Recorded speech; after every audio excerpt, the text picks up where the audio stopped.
What do you do when the life you've built feels like a lie unraveling in your hands?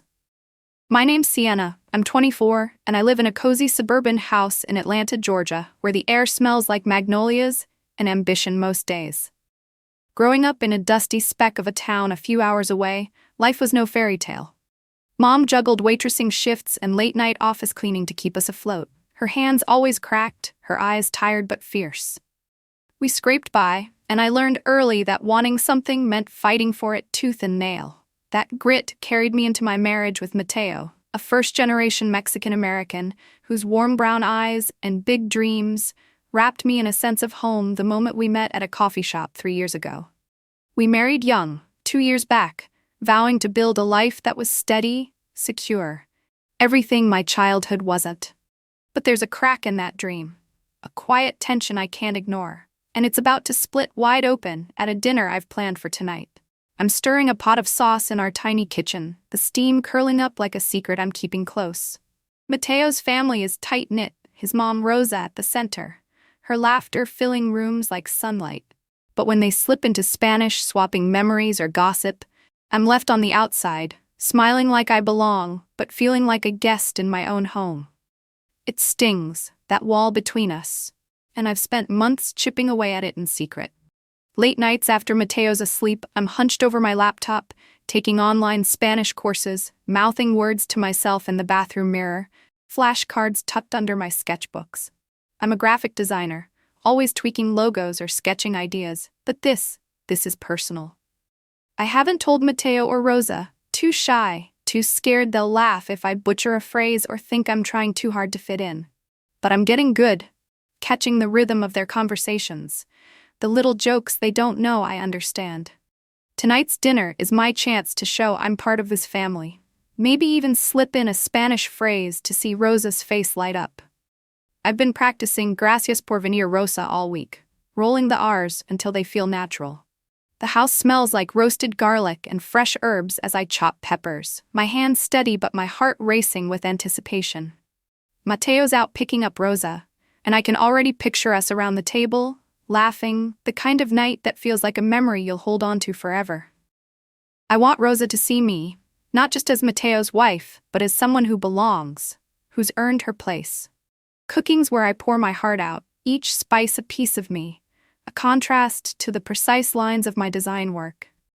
But there's a nagging doubt, a whisper from my childhood that I'm not enough, that I'll always be the girl from the wrong side of town.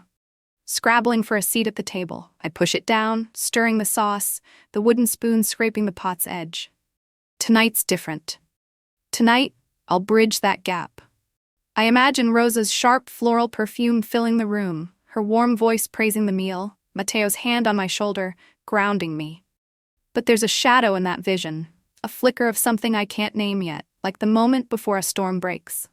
My phone sits on the counter, the translation app I've used for practice still open, a quiet ally in my mission. I glance at it, then back at the simmering pot, my pulse quickening. Whatever happens tonight, I'm ready to fight for my place, to prove I'm more than the girl who grew up with nothing. The door creaks open, and Matteo's voice calls out, "We're here!" My heart leaps, but that shadow lingers, heavy and waiting. The kitchen's a warm blur of spices and steam, my hands moving on instinct as I plate the last of the food. Golden rice flecked with cilantro, a rich mole sauce I spent hours perfecting, and roasted vegetables that gleam under the light. I'm buzzing with nerves and excitement, the kind that makes your skin feel too tight. Tonight's the night I'll show Rosa. I'm not just Matteo's wife, tagging along at the edges of their family. I'm a graphic designer, used to crafting visuals that tell stories, but this meal is my masterpiece, a love letter to the family I've fought to be part of. I wipe my hands on a towel, catching my reflection in the window, dark hair pulled back, eyes bright with hope, but a flicker of doubt lingers, that old voice from childhood whispering, I might fall short. I shake it off, practicing my Spanish under my breath. Gracias por venir, Rosa. The words feel like a key, ready to unlock the wall between us. Matteo and Rosa walk in, the front door banging shut behind them. Rosa's perfume hits me first, sharp and floral, like a garden in overdrive. She hugs me, her arms quick but warm, and hands me a bag of bagels and croissants, her usual offering, like she's marking her territory. "Oh, Sienna, it's so nice to be here," she says, her voice honey-sweet but with an edge like she's weighing me. I smile, setting the bag on the counter, and Matteo kisses my cheek, his hand lingering on my shoulder. For a second, everything feels right, the house alive with the promise of connection. "Food's almost ready," I call, stirring the pot one last time. "Y'all sit, I'll bring it over." My heart's pounding, but it's a good kind, the kind that comes with wanting to nail something important. As I carry plates to the dining room, I hear them in the living room, their voices low, slipping into Spanish. It's normal. Matteo and Rosa always do this when they get caught up, laughing over memories I can't touch. I've gotten used to it, smiling through the ache of being left out. But tonight, I'm ready to surprise them, maybe drop a phrase and watch their eyes widen. I set the table, the clink of plates loud in my ears, and catch a few of their words. At first it's just chatter, but then Rosa's tone shifts, sharp and cutting. "Her cooking," she says in Spanish, the words slicing through the air. "Why didn't you make the food, Matteo?" My stomach twists, the ladle freezing in my hand. I strain to hear more, my pulse hammering. Matteo's voice comes next, softer but firm. "Don't worry, Mama. I handle most of it. We don't need her messing it up." The words hit like a slap, cold and stinging. I stand there, steam from the pot warming my face, but inside I'm ice. Messing it up? I spent hours on this meal, picking recipes I thought Rosa would love, pouring my heart into every detail. Rosa's always smiled to my face, saying my cooking reminds her of home. Was that a lie? And Matteo, my Matteo, the man I stayed up late learning Spanish for, is going along with it. I want to storm in there, demand answers, but my feet won't move. That old fear creeps in, the one from years of proving myself in a world that didn't care. Schoolyards where kids mocked my thrift store clothes, nights when Mom was too tired to notice I needed her. I force a deep breath, my hand tightening around the ladle. I can't fall apart, not now. I grab my phone from the counter, the translation app still open from my practice sessions, and tap it on, needing to be sure I'm not imagining this. My fingers tremble, but my mind's sharpening, that fighter's instinct kicking in. I carry the plates to the dining room, forcing a smile as I set them down. Rosa's perched at the table, her dark hair pulled back tight, sipping tea like she's judging a contest. Matteo's leaning back, scrolling his phone, but his eyes flick up to mine, and for a split second, I swear I see guilt. "Smells amazing, babe," he says, but the words feel hollow, like a script he's reading. I nod, sitting across from them, my phone tucked under the table, the app still running, catching every word they think I can't understand. I'm not just Sienna, the outsider, anymore. I'm listening, and I'm ready to fight back. The dining room feels smaller now, the air thick with the scent of mole sauce and betrayal. I sit across from Matteo and Rosa, my fork in hand, but my appetite's gone, replaced by a knot in my chest that tightens with every word they don't know I hear.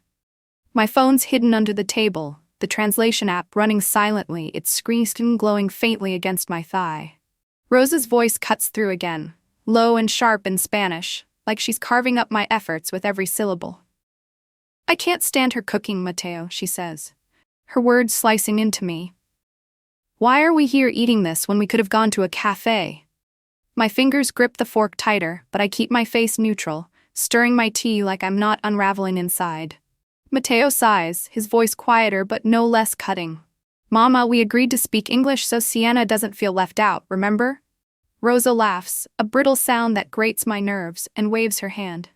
"Oh, forgive me, Mio. I was just saying how good this looks, Sienna. I'm surprised Matteo made it." She flashes me a smile, all teeth and no warmth, and I want to scream. She's lying to my face, and Matteo's just sitting there, letting it happen. I swallow the urge to call them out, my heart pounding so loud I'm sure they can hear it. "Oh, don't worry," I say, my voice steady despite the storm inside. "Y'all speak whatever feels right, I'm fine." I want them to keep talking, to spill more of their truth, unaware I'm catching every word. Rosa raises an eyebrow, like she's testing me, then leans toward Matteo, her voice dropping lower. "We need to talk about the plan," she says in Spanish, fast and urgent. "Tomorrow's the day, Matteo. You have to be ready." My breath catches. "Plan? What plan?" I glance at my phone, the app confirming her words, each one a needle in my skin. Matteo hisses. "Not now, Mama. I'll handle it." But Rosa's relentless, her eyes glinting. Frank's cabin in the Blue Ridge Mountains. It's ours if we get there first. Your cousin's sniffing around and we can't let him beat us. I nearly dropped my spoon, the metal clinking against the plate. Frank, Matteo's great-uncle, owns a stunning cabin in North Georgia. All log walls and wraparound porches, the kind of place that feels like a dream. I've only met Frank a few times, but he was kind, sharing stories of his real estate days over coffee, saying I reminded him of his younger self.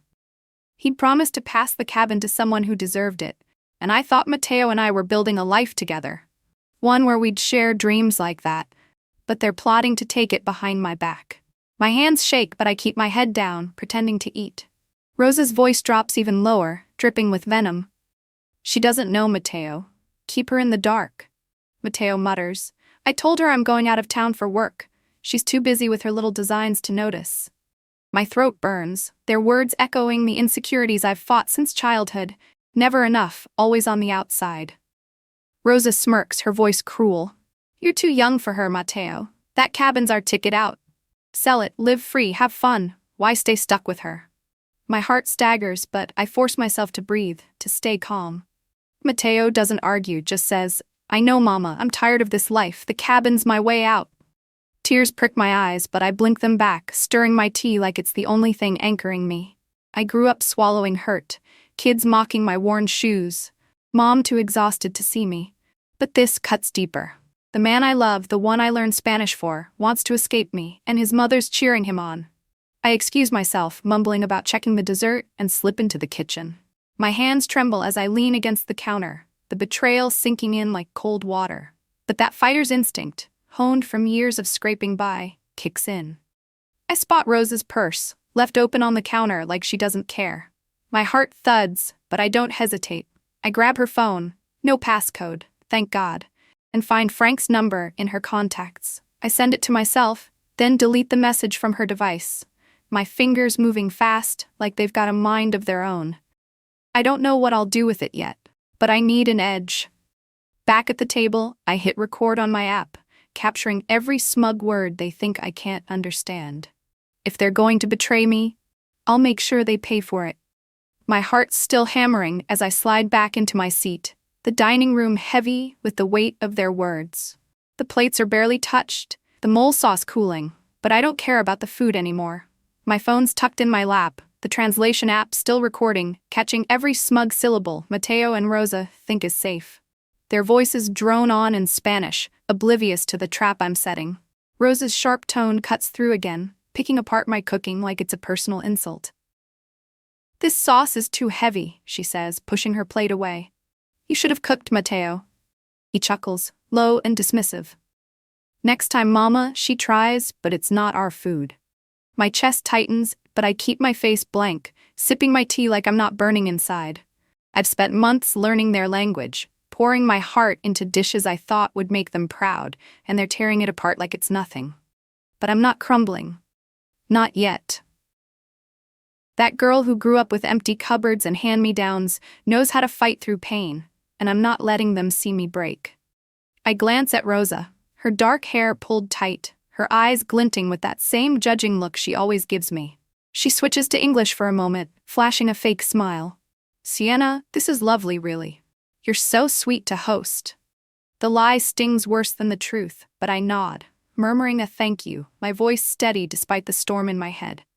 Under the table, my phone keeps recording, every word piling up like evidence in a trial I'm building.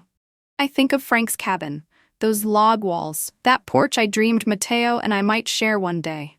And the way they're scheming to steal it makes my blood boil. I need more than their words, though. I need proof that'll hold up, something to turn this betrayal back on them. As Matteo clears a plate, his phone sits on the table, screen still lit from when he was scrolling. My pulse races. It's a risk, but I've got to take it. I stand, pretending to grab more napkins and brush past his phone, catching a glimpse of an open email. Flight details for tomorrow, Atlanta to Asheville. My mind snaps into overdrive. They're moving fast, planning to get to Frank before anyone else. I hear Rosa ask, "What's your laptop password again, Matteo?" "I need to check the tickets," he mutters. "Blue Ridge Dreams 22. Don't tell anyone." I freeze.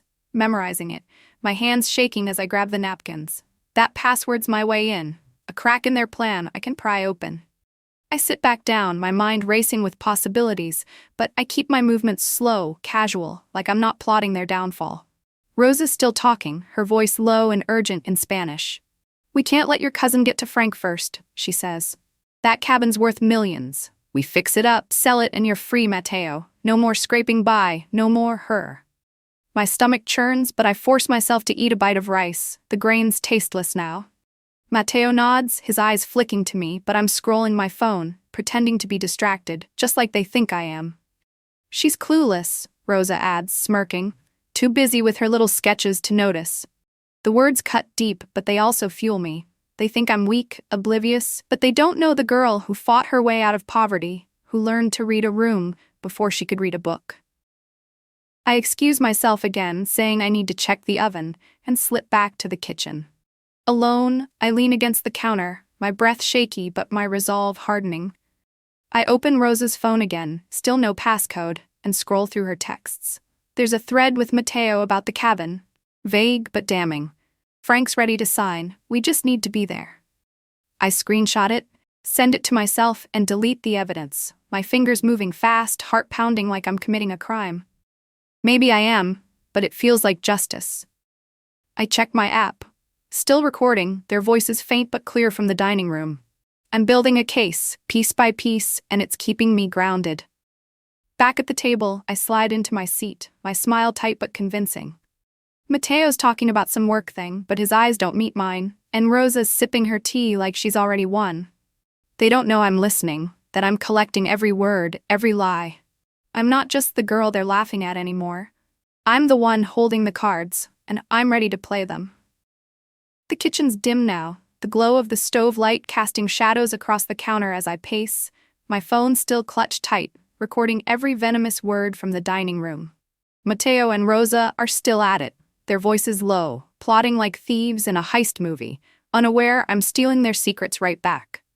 My hands tremble, but it's not just hurt anymore.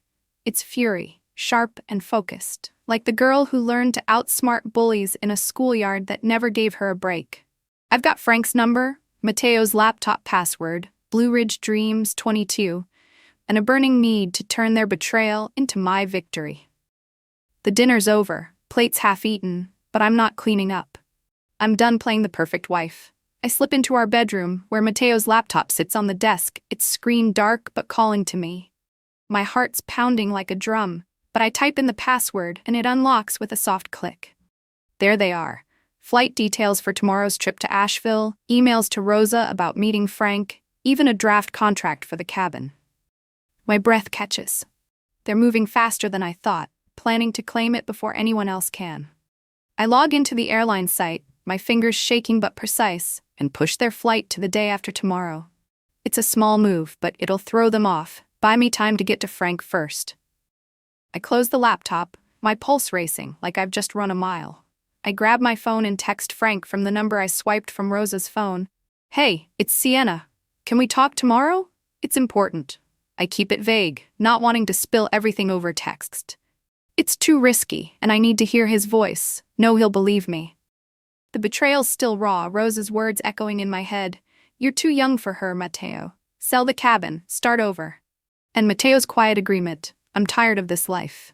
I think of the nights I stayed up learning Spanish, conjugating verbs while he slept, dreaming of a family that'd embrace me. Now it's clear they never wanted me, and the sting of that truth feels like a bruise I can't touch. But I'm not breaking down. I learned long ago, watching Mom juggle bills and still smile, that crying doesn't fix anything. Action does. I slip back to the dining room, where Rosa's gathering her things, her purse now slung over her shoulder. She smiles at me, fake as ever, and says, "Thanks for the meal, Sienna. It was nice." Matteo nods, his hand brushing mine, but it feels like a stranger's touch. I force a smile, my phone still recording in my pocket, capturing their smug exit. As they leave, I'm already planning my next move. I head to the bedroom, pack a small bag, clothes, my sketchbook, a few essentials, and grab my car keys. I'm not staying in this house tonight, not in a bed I share with someone who's plotting to leave me behind. But before I go, I creep to the living room where Matteo sprawled on the couch, already half asleep. His phone's on the coffee table, still unlocked. I glance at it, heart thudding, and see a new email from Rosa. Flight set. Don't let Sienna suspect anything. I screenshot it, send it to myself, and delete the evidence. My hands steady now, fueled by resolve. I slip out to the garage, the night air cool against my skin, and drive to a hotel downtown. Atlanta's lights blur past, the city alive but distant, like it's watching me fight this battle alone. Checking in, I feel a strange calm settle over me, the kind that comes when you know you're done being a victim. My phone buzzes. Matteo, probably wondering where I am, but I ignore it, setting it to silent. I open my app, replaying the recordings, their voices cold and clear. Rosa's disdain, Matteo's betrayal, the plan to take Frank's cabin and cut me out.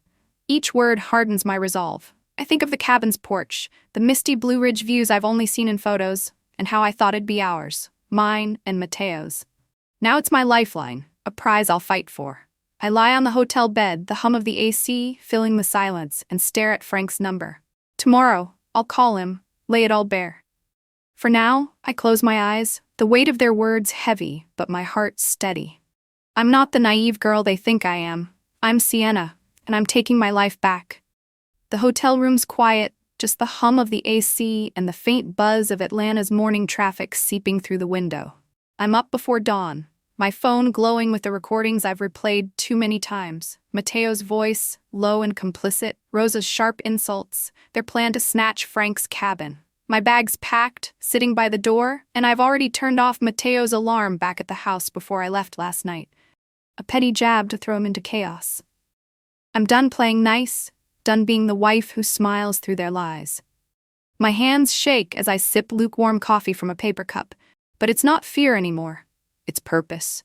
The kind of fire I felt as a kid when I had to outsmart a world that didn't care. I stare at Frank's number on my phone, my thumb hovering over the call button. This is it, the moment I take control.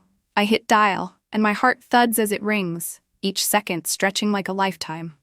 Sienna, darling, what's going on? Frank's voice is warm, gravelly, but laced with concern, like he senses the weight of this call. I take a deep breath, the words spilling out fast, raw, like I'm ripping off a bandage. I tell him everything. The dinner, the Spanish I wasn't supposed to understand, Rosa's cruel jabs about my cooking, their scheme to claim the Blue Ridge cabin behind my back. My voice cracks as I describe Matteo's betrayal, how he called me a burden, how he wants to sell the cabin and start over without me. I'm sending you the recordings, I say, my fingers trembling as I attach the audio files and hit send. Listen to them, Frank, please. We hang up so he can review them, and I pace the room, my sneakers scuffing the carpet. What if he doesn't believe me? What if he thinks I'm stirring drama? My stomach churns, but I force myself to sit, clutching my phone like a lifeline. When Frank calls back, his voice is heavy, like he's carrying the same ache I am. Sienna, I'm sick to my stomach, he says. Matteo and Rosa, their family. How could they do this to you? Relief floods me, mixing with the pain in my chest. I thought I was part of their family, too, I whisper, my throat tight. Frank doesn't hesitate. That cabin's yours, Sienna. I was going to pass it to someone who'd cherish it, someone with a good heart. That's you, not them. They're not getting a dime. I'm stunned, my mouth dry, words failing me. Frank, I don't know what to say, I stammer. He chuckles, but it's tinged with sadness. You don't have to say anything, kid. You're tough as nails. Don't let their ugliness dim your shine. We talk a bit more, and he promises to ignore their calls, to handle it all. I thank him, my voice thick, and hang up, feeling like I've just won a battle I didn't want to fight.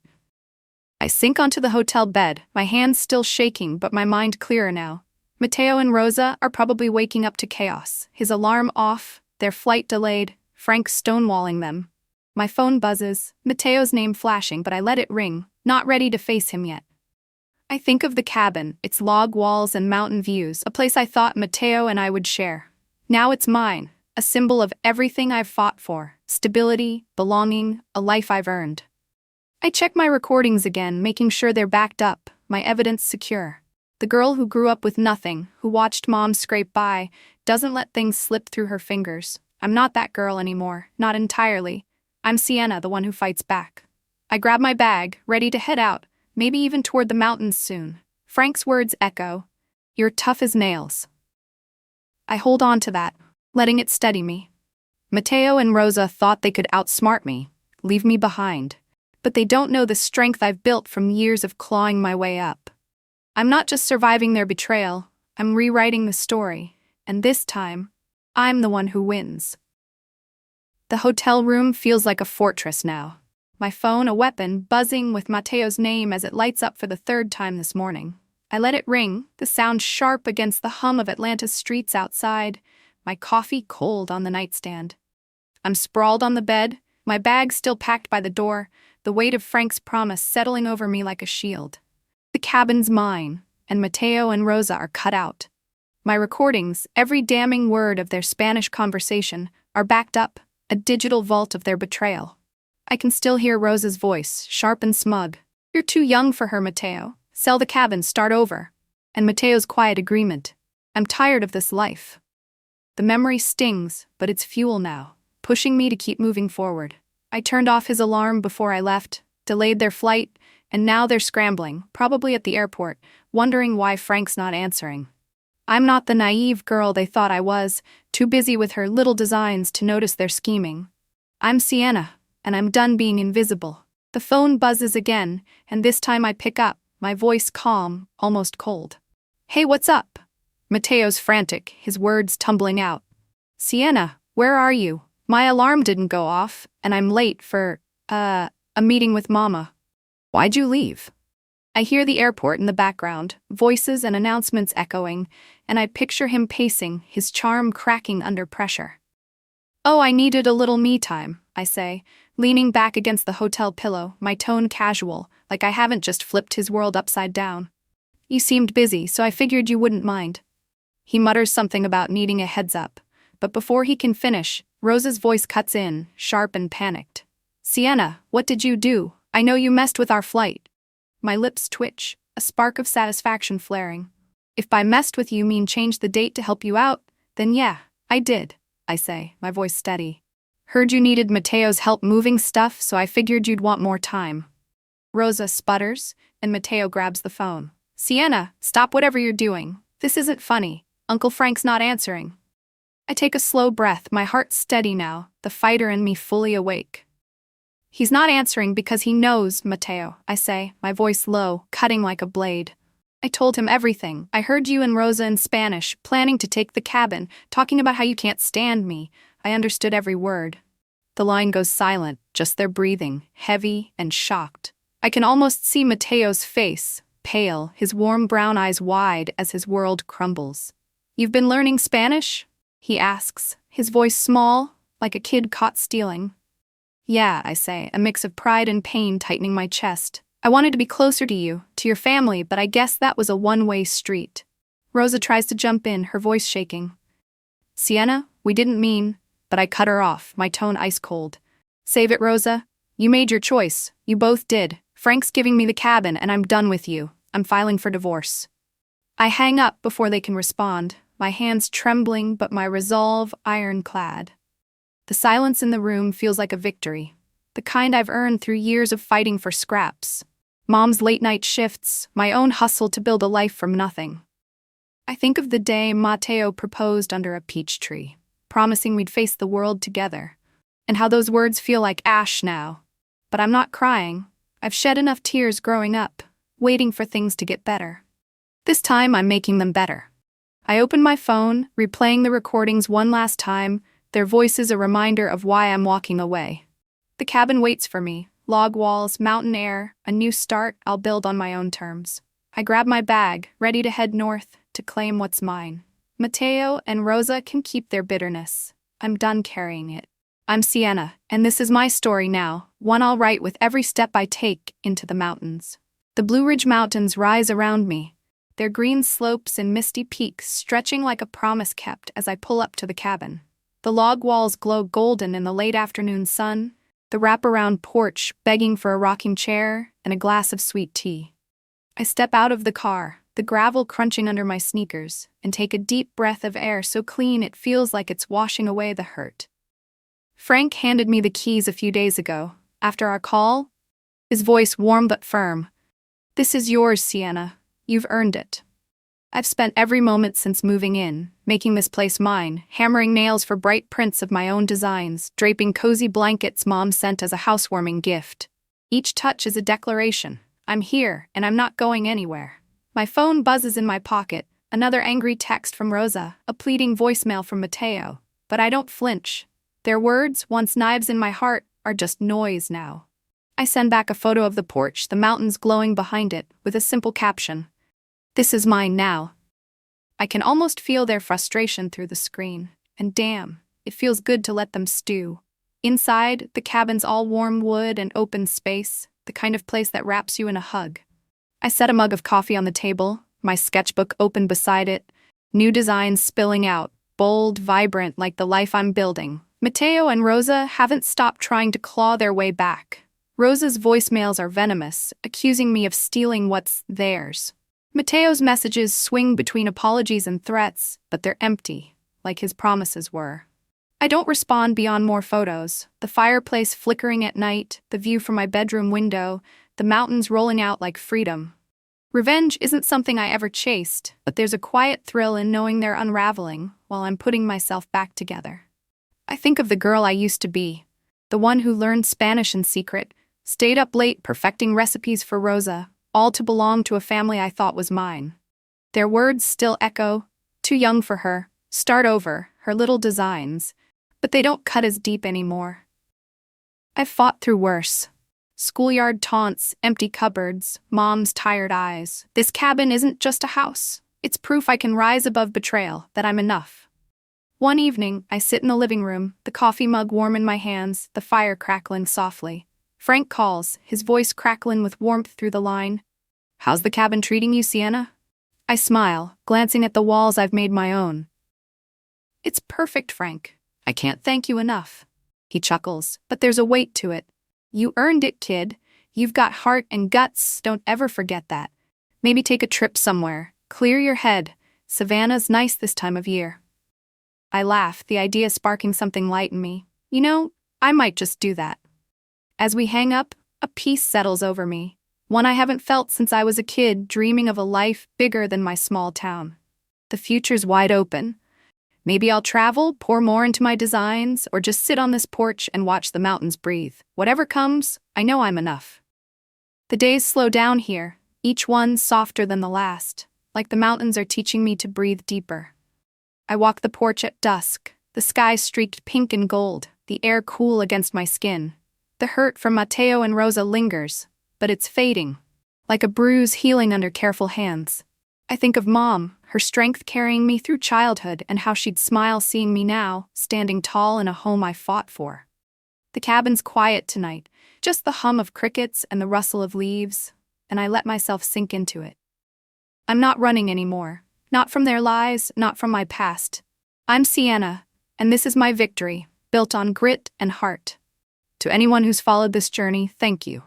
You've seen me through the pain, the fight, the moment I claimed my life back. If my story stirs something in you, keep chasing your truth, and I'll see you on the other side, where the mountains whisper hope.